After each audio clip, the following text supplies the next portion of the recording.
Good afternoon to all of you. I have great pleasure in introducing Professor M.V. Rajiv Gowda and his team, consisting of Akash Satyawali, Sneha Elizabeth Koshi, Ashmi Sharma, and Ishan Krishna. They have produced a splendid report called Real State of the Economy 2025.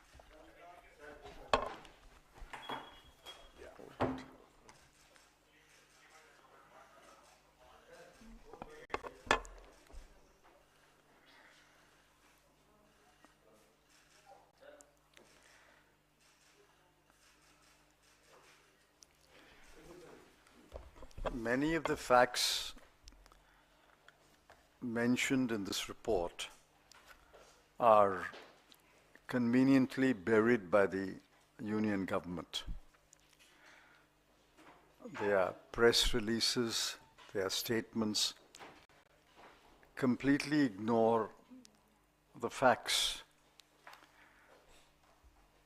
And with a few exceptions, the media does not get an opportunity to carry the truth about the economy. Therefore, Professor Rajiv Gowda's team decided to produce a comprehensive report on the real state of the economy. There is, of course, an unreal state of the economy, which is put out by the government every day, every hour. There is a real state of the economy. This report is well documented and well sourced. It runs to about 95 pages, but there is an executive summary of about 9 pages. I urge all of you to read the executive summary and report on that basis. Of course, your editors and sub-editors will delve deeper into a subject of their interest and go into the body of the report, and they can pull out and publish many more facts, many more issues can be highlighted, and many more evidence can be brought on record. Briefly, the economy is in a slowdown. That cannot be denied at all. However much the government may try to do that, the economy is a slowdown, and it is maybe falling up to 2% of the previous year's growth. The second important factor is there are no jobs. Youth employment is perhaps close to 40%. Among graduates, unemployment rate is close to 30%. There are no jobs. Despite the letters handed over from time to time by the Honorable Prime Minister, that jobs are being created, those letters of appointment are filling jobs already vacant. They are not creating jobs. The third is wages have stagnated for 4 or 5 years, especially rural wages, agricultural wages, daily workers. Wages have stagnated for 4 or 5 years. In the meanwhile, inflation is raging. Look at food inflation, education inflation, and healthcare inflation. All are in double digits. Food, education and healthcare inflation are in double digits. While inflation has been raging for 2 or 3 years, and in many cases in double-digit inflation, yet the wages have stagnated. And finally, there's huge inequality. Nobody's denying that the upper crust of 1% is extremely wealthy. I concede even the middle class, the top 20 or 30% may be better off. But what about the remaining 70%? The population lives on about 100 to 150 rupees a day. That is 50% of India's population lives on about 100 to 150 rupees a day. There's huge inequality. And that gap between the rich and the poor is growing. And government has done nothing to address this inequality. Now we can go examine the reasons why we have come to such a pass. But a budget analysis of the last 6 or 7 years will show that the government expenditure on health, education, both higher education and school education, social welfare and rural development has fallen year after year since 2017-18.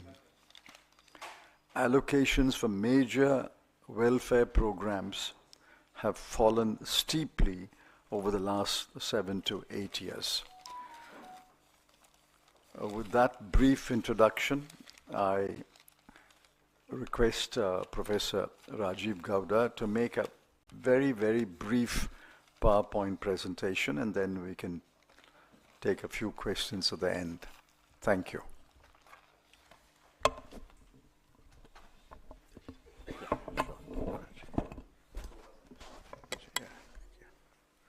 Thank you, sir. I just want to give you the key highlights of the report that Mr. Chidambaram has just released. That report will be shared with you immediately after the press conference. And we will also be sending you a soft copy of the report, of a Word version of the executive summary. Now, and I can also send you the highlights PPT if you wish. Anyway, I'm not going to repeat what he has already highlighted, but let's go ahead. So the key issue is what happened to growth.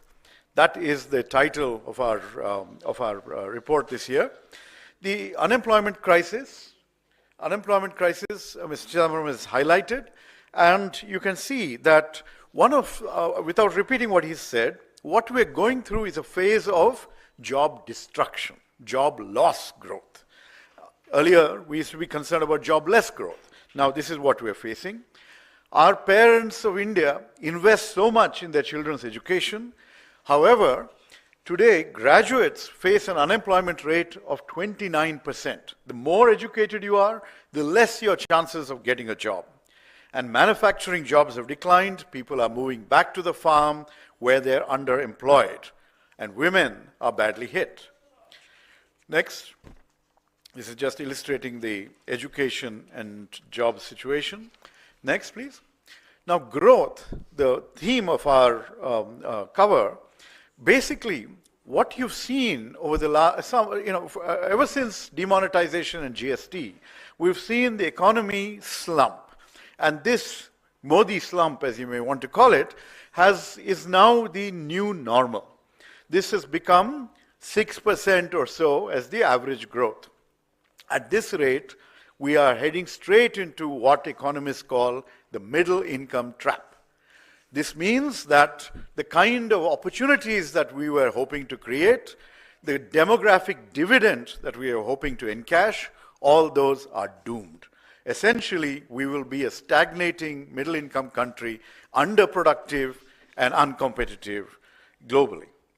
Per capita income has been growing at 4.52% since 2014, since Prime Minister Modi took over, and our per capita income is now below that of Bangladesh. 34% of Indians survive on less than 100 rupees per day, and income inequality is worse than it was under the British. Next, please. Yeah, this is just the detail. It's there in the report. The other real challenge, next, is that incomes are stagnating, people's and household savings are dropping, and their debt levels are increasing. Household savings are now at a 47-year low. Consumption growth is at a 20-year low, and household debt has soared to a record 39% of GDP. Basically, the families of India are in deep distress. Next. Manufacturing. The normal pattern of development is the move from farm to factory and then to services. India is experiencing a reversal of this particular pattern, and you all recall the Independence Day speech when Prime Minister Modi announced Make in India. And it's been a decade since that moment. And if you look at the targets, the target for Make in India was to increase manufacturing growth to 12 to 14% per annum. Since that period, it has averaged 5.8%. He wanted to increase the share of manufacturing in GDP to 25% by 2022. Last year, the share has remained stagnant at 15.8%. Number of jobs in manufacturing have come down by half between 2016 and 21. And he announced that he would create 100 million jobs in manufacturing by 2022. Instead, we have seen the workforce decline from 12.6% more than a decade ago to 11.4% last year. Next, massive corporate tax cut that was delivered to the private sector. They have not had the confidence in the leadership of the economy, in the guidance that the government gives, and has therefore chosen not to invest. Without investment by the private sector, there are no jobs being created, and economic slowdown is very, very apparent. In the last financial year, 23 to 24, new project announcements have fallen by 21%. Exports used to be more than 25% of GDP under the UPA, under Mr. Chidambaram. Today, they're below 20% of GDP, and our import dependence on China has surged by more than 83% since 2019-20. FDI has been falling. In 2023, it had come down to 0.8% of GDP. That means the world also is losing confidence in India's economic management. And 21,300 high net worth individuals have left the country between 2022 and 2025. These are people who otherwise should have been investing here. Next, what about the poor? Well, welfare schemes across the board are under attack. Mr. Chidambaram talked about the cuts in health, education, and other welfare programs. Well, you know what the impact is.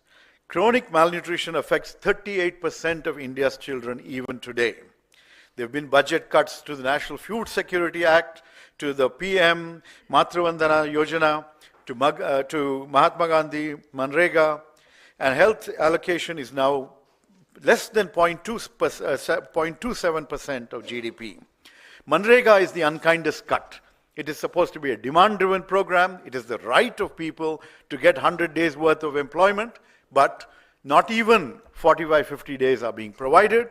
A lot of people are being axed from the payrolls, and again, a large number of people are being kept out because of the glitches in the Aadhaar-based payment system. If a lot of the budget allocation that you see for Manrega is being used for previous year payments and is not actually the amount that is going to those who are in distress. Next, farmers are hurting. You see this in the borders of Delhi. Agricultural growth, after a blip, has fallen to 1.4% in 23-24. The old story, MSP according to Swaminathan formula which was promised has never been delivered.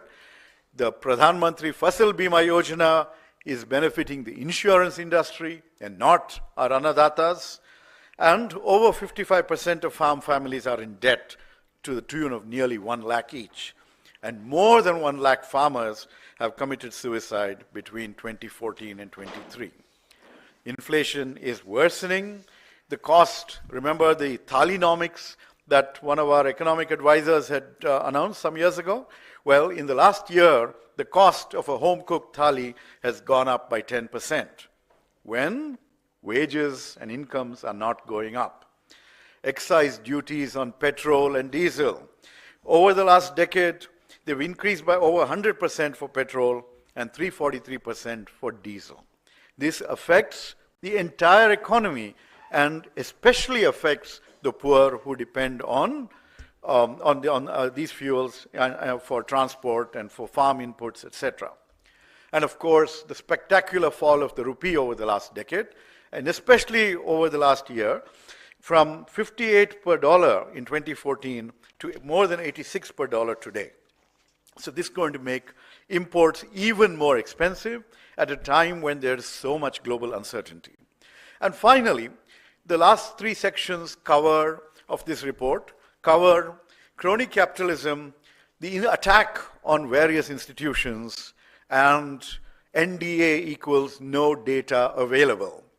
So as you know, the banks, the public sector banks especially, have written off nearly 10 lakh crores over the last 5 years. This is your money and my money that is being just waved off, and people who had borrowed are getting away scot-free. The Adani Group, the government's favorite group, their debt has gone up by more than 1.1 lakh crore, and the substantial investments in these companies is from our own Life Insurance Corporation of India and the State Bank of India. One of our former deputy governors of the Reserve Bank, Viral Acharya, he has published a report showing that 5 groups are monopolizing 40 major sectors of the economy. So what you're seeing is concentration rather than dispersion and competition within the economy. What else has, when we talk about the weakening of institutions, the RBI has been squeezed and forced to give huge dividends to the government, so also public sector banks, public sector undertakings, which could have used these resources for additional growth. Further, you know that agencies have been misused left and right in the great extortion racket called electoral bonds. And that information all of you have seen after the Supreme Court decision. And finally, inconvenient data is constantly suppressed. For example, in 2017-18, the periodic labor force survey showed that unemployment was at a 45-year high. And as is typical of this government, they rejected it, they called the data flawed, and basically anything that reeks of bad news, instead of treating those as warning signs, the government just hides that data, rejects that data. Basically, the emperor has no clothes, the economy is in deep distress, and now request Supriya Srinath to speak to you about this and give you the highlights in Hindi. Oh, sorry.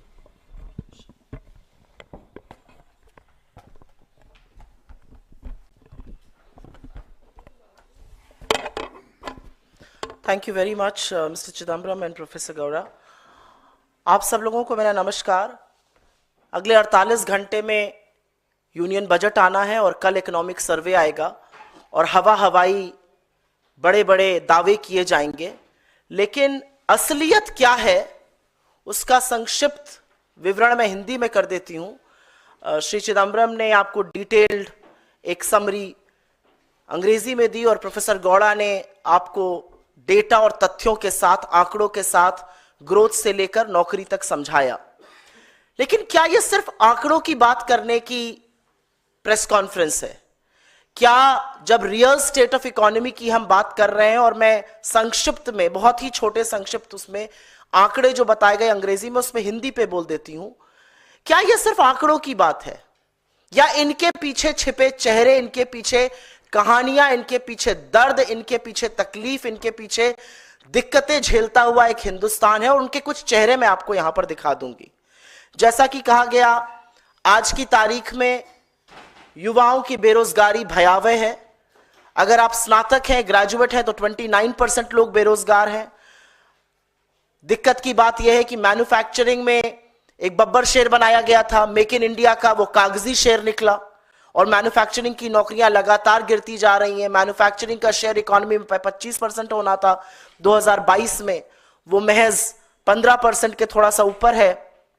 असलियत यह है कि बड़े बड़े हवाई claim किए गए, लेकिन पिछले 10 साल में नरेंद्र मोदी के शासनकाल में जीडीपी ग्रोथ रेट मात्र 6% थी, जो कि यूपीए के 10 साल के 7.6% से कहीं कम है। असलियत यह है कि बगल वाले बांग्लादेश का पर कैपिटा इनकम हमसे आज की तारीख में ज्यादा है। असलियत यह है कि कर्जे का बोझ हिंदुस्तान के आम परिवार झेल रहे हैं, किसान झेल रहा है, महिला झेल रही है, युवा झेल रहे हैं, बेरोजगार झेल रहे हैं। असलियत यह है कि गोल्ड लोन, अपने सोने को गिरवी रखकर आज लोग घर चलाने को मजबूर हैं, तो जो मंगलसूत्र छीनने की बात करते थे वो खुद मंगलसूत्र छीन रहे हैं। असलियत यह है कि कॉर्पोरेट टैक्स, जो बड़े बड़े पूंजीपति, बड़े बड़े उद्योगपति टैक्स देते हैं, वो आजाद हिंदुस्तान में पहली बार इनकम टैक्स से कम है, और हम और आप इनकम टैक्स और जीएसटी के तरह से टैक्स ज्यादा दे रहे हैं। गरीब आदमी का गला ज्यादा रेता जा रहा है।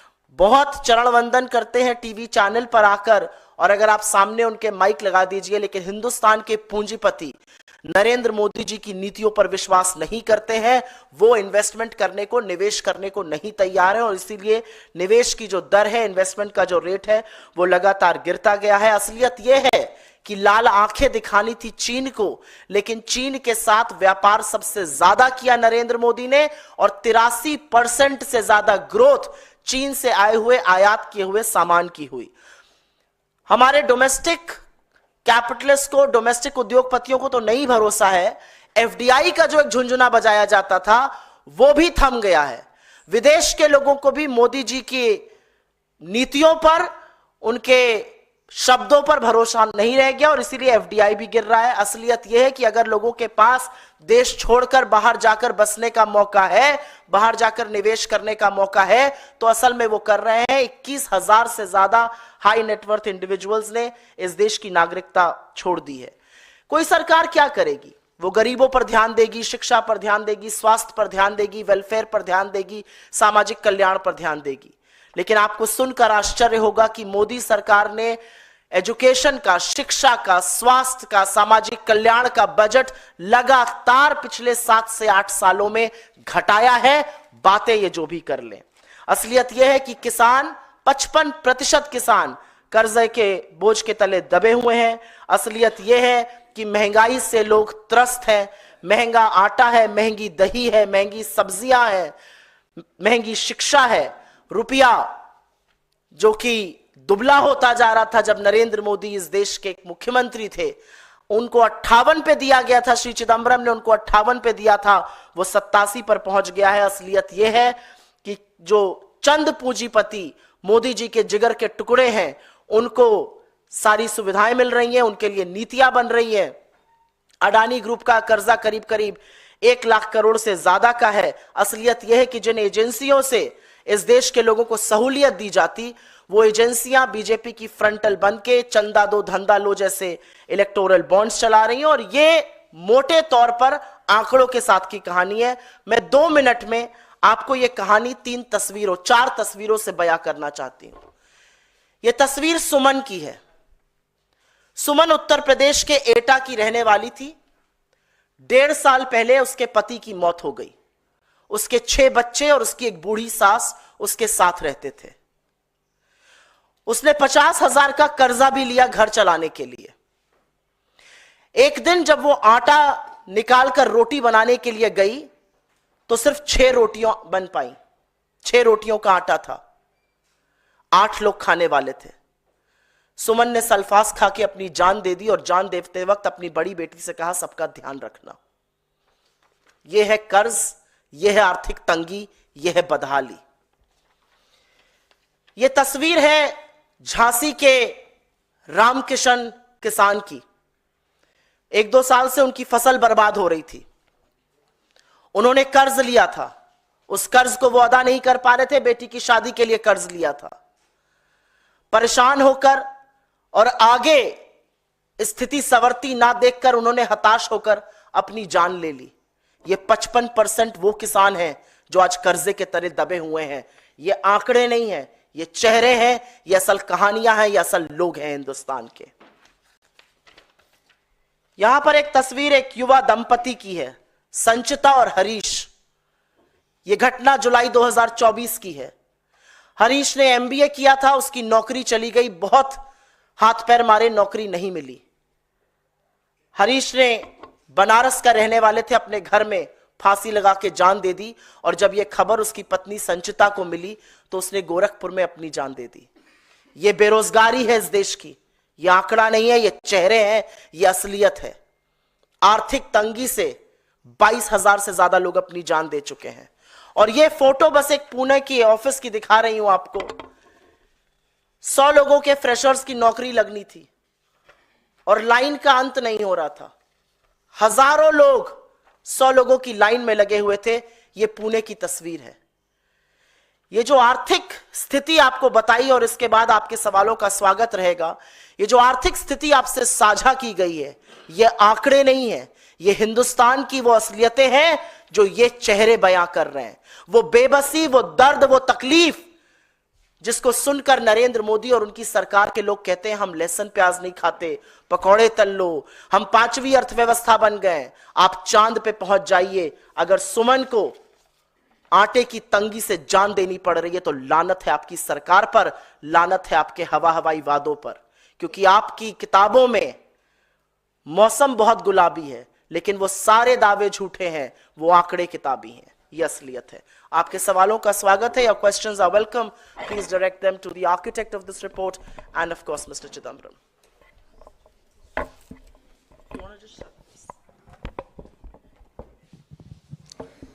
So, Chidambaram sir, you highlighted the state of the Indian economy. Considering that it's going to be, she's presented a series of budgets. And what are your expectations from the union budget this time around? It's going to be the second in the Modi 3.0. It will be Modi 3.0. I actually called it Modi 2.1. I don't think there is a radical change from Modi 2.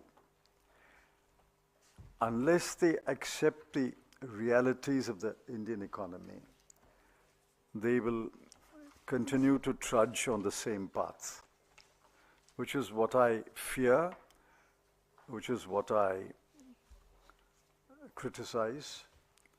Unless they change their approach to growth and development, and they adjust their fiscal and monetary policies accordingly, I'm afraid it'll be more of the same, but I don't wish more of the same. I hope that they will change, but if they have not changed until yesterday in their pronouncements, there is barely 48 hours for them to change.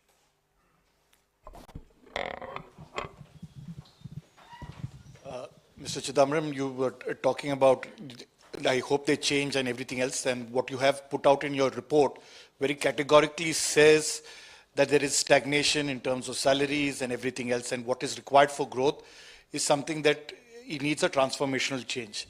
Having said that, we are told that the government is attempting a direct tax code, which the UPA also attempted to do so, and somehow didn't go forward. Now I think the Prime Minister and the Finance Minister are keen on simplifying things to a great extent. Do you think that this will help to give a new fervor to the middle class, which has been stagnating in the last, as per your report, and has been seen with growth really going forward, not going forward? Direct taxes are a small part of the economy. the number of people who pay income tax, which is what the direct taxes code is, the number of people who pay income tax is about 8 crore or so. And out of them, little over 5 crore file nil tax returns. So the direct taxes code really applies only to about 3 to 4 crore people. I welcome a direct taxes code. We attempted, Mr. Pranam Mukherjee attempted, but it failed. Failed because the BJP leaders in the Lok Sabha and Rajya Sabha told me that they have no appetite for any more reform. This is in 2013-14. I'm quoting the words, we have no appetite for any more reform, and if the Dr. Manmohan Singh government brings major reform bills, we're not going to support it. The direct taxes code could not have been passed without the opposition support at that time, because the government did not have an absolute majority. The Congress did not have an absolute majority in both houses. So I will welcome the attempt to introduce a direct access code, but if the direct access code is going to be a similar exercise like the so-called IPC, CRPC, Indian Evidence Act revisions, it's a waste of time. Because as you know, 90 to 99% of the old 3 laws were cut and pasted into the new law. If the present Income Tax Act is going to be cut and pasted 90 or 95%, it's a waste of time.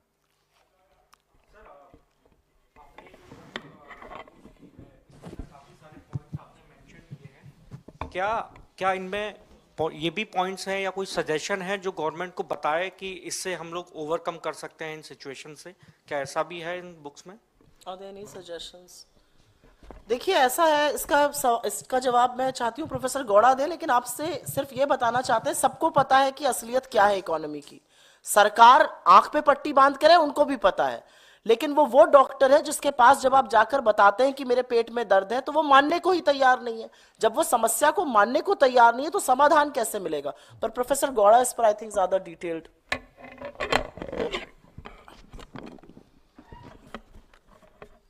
Our job is to tell the truth about the economy and to lay out the facts.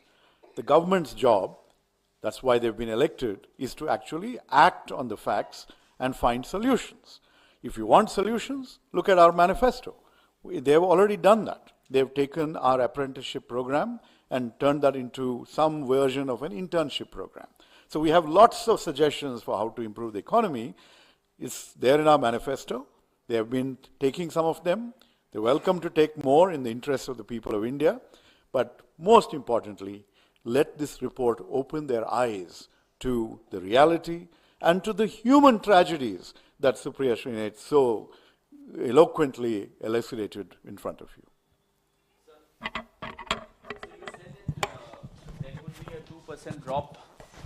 So you said that there could be a 2% drop in the GDP levels. I said there has been. There has been a 2% drop. So going forward, do you also fear that the economy could go into recession? And how do you look at the government's claims that it is one of the fastest growing economies and so on? The economy will not go into a recession. I've explained that many times. Even if there's no government in India,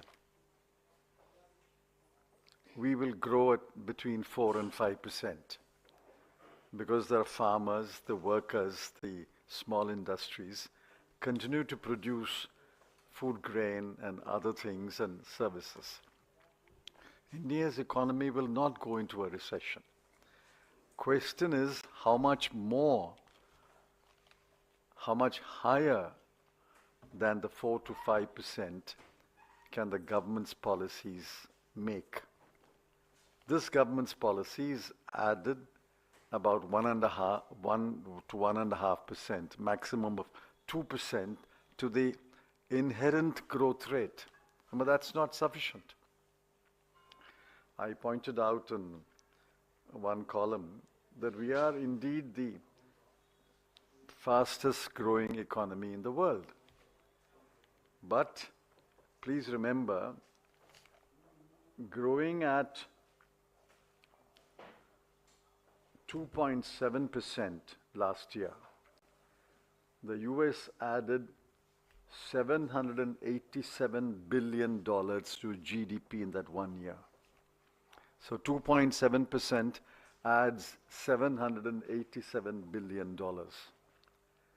China grew last year at 4.9% and it added $895 billion to its GDP. At 4.9, it adds $895 billion. We are growing at a faster rate. There's no doubt about that. But we add only $256 billion to our GDP because our base is low. We are 1/5 the size of China. So don't compare the growth rates. Compare the addition to the GDP. Growth rate is important, but the addition to the GDP, and is the gap narrowing or widening? The numbers are given you. If China adds $895 billion a year, US adds $787 billion a year, and we add $256 billion a year, the gap is growing.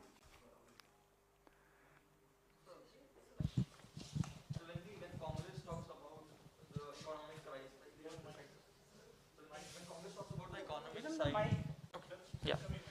An argument comes from the opposition side, be it the BJP or the other parties, is that if...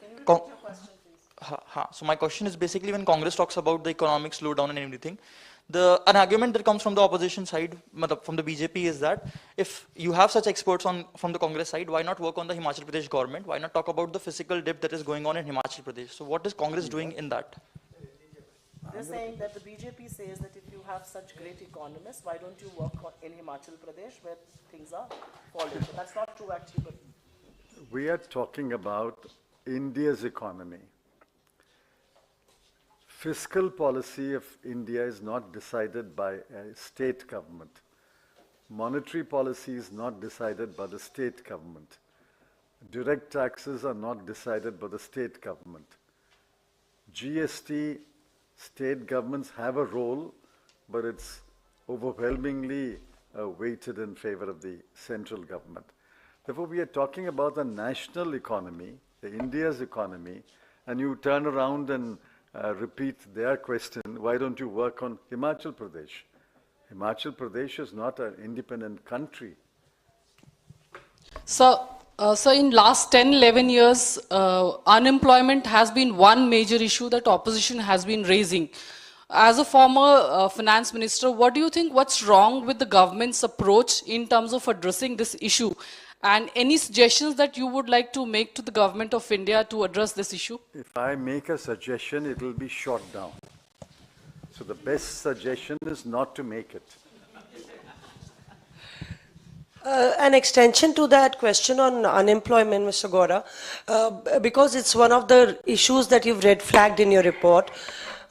Could you highlight the particular areas or the areas of concern where the unemployment slump is more? And also, you also come from Bengaluru, so the Indian government is talking about digital transformation and how it's going to peg up the economy and employment. So how is the economy faring on that front as far as employment is concerned? So when you look at the various sectors of the economy, you see that more growth of jobs is happening in agriculture. Now, agriculture generates just 15-16% of overall GDP, has to support nearly 50% of the population.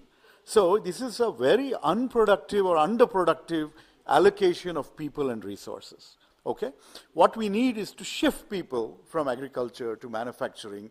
So there, the micro, small and medium enterprises, the small businesses, the small firms, they were all destroyed either by demonetization or by the way GST was implemented. Now you're starting to see single operations picking up a little bit, and it'll take some time for them to revive. They are actually potential job creators, but this government hasn't shown the kind of concern and investment that's required there. Where they've tried to create production-linked incentives, except for big companies like Apple that have come in here, you import the components, you assemble here and you export. You're not doing any extraordinary value added. So while there is a uptick, it's not enough. Now when you talk about Bengaluru and you talk about the digital economy, we are on the verge of revolutions. You're looking at artificial intelligence, which can change the nature of jobs going forward. Is there anything, can we expect anything in this budget that will be proactive and farsighted and allow for training of our youngsters so that they're ahead of the game? You're seeing China, literally shattering the US's dominance in the domain of artificial intelligence just in the last few days. So basically, this is a government without a clue. And whatever, as Mr. Chidambaram pointed out, the people of India are keeping the economy humming. What you need is sustained 8% and above growth rates like you had during the UPA era for all of us to see, inclusive growth, more opportunities, more jobs, and a chance for our children to have better lives than us. That is the challenge. And you're not seeing it in this government. Instead, so what the government should do, for example, this extraordinary petroleum taxes, that is one area that they could lower a little bit. They've been covering the fiscal deficit substantially by squeezing each one of us. Right? If they were to leave more money in our pockets, then consumption can pick up, growth can pick up, jobs can pick up. That is not something these people are willing to do. Instead, what you see is more allocations towards cronies and the rest of us in the hands of God. I would like to add something to this, just for people right here. मुझे बहुत खुशी है कि आज अर्थव्यवस्था पर आप लोग इतने सारे उत्सुक सवाल पूछ रहे हैं. आप सब जानते हैं असलियत क्या है, आप देखते हैं असलियत क्या है सड़कों पर, आप वो सवाल पूछ रहे हैं. लेकिन आपके जो साथी प्राइम टाइम शोज करते हैं, डिबेट्स होते हैं, मैंने तो एक डिबेट महंगाई पर होते हुए नहीं देखा. मैंने एक डिबेट इस पर होते हुए नहीं देखा कि आईआईटी बॉम्बे में 34% लोगों का प्लेसमेंट नहीं हुआ. मैंने डिबेट होते हुए नहीं देखा कि किसानों की एमएसपी नहीं है, उन पर इतना कर्जा है. मैंने डिबेट होते हुए नहीं देखा कि हाउस होल्ड सेविंग्स 50 साल में अपने सबसे निचले स्तर में है. ये असलियत है हिंदुस्तान की. डिबेट किस पर होगा? कहीं पर खुदाई चल रही है, फलाने ने कुछ कह दिया, ढिमकाने ने कुछ कर दिया. मेरा अपना मानना है सरकार असलियत से भाग रही है, सरकार मुंह मोड़ रही है, क्योंकि असलियत उनके लिए दिक्कत तलब है. लेकिन इस देश का जो चौथा स्तंभ है, जो मीडिया है, वो भी मुद्दों से भागकर मुद्दों से ध्यान इसलिए भटका रहा है क्योंकि सच जो सामने आएगा, जो ऐसी रिपोर्टें हैं जिसमें यह सच कैद है, वो रिपोर्टें असहज करती हैं सरकार को. मैं आप में से बहुतों के न्यूज चैनल पर जाती हूं और वहां पर जब मैं तथ्य और आंकड़े रखने लगती हूं तो तुरंत डिबेट को दूसरी तरफ मोड़ दिया जाता है या ब्रेक ले लिया जाता है. तो मुझे लगता है कि मीडिया जो 2014 से पहले अर्थव्यवस्था पर उत्सुकता दिखाता था, सवाल पूछता था, डिबेट करता था, कटघरे में खड़ा करता था, इस प्रेस रूम के बाहर निकलकर भी ऑन स्क्रीन यह काम जरूर होगा. Do you want to answer any other questions other than this? What other questions? Ask. You want to stick to this report today?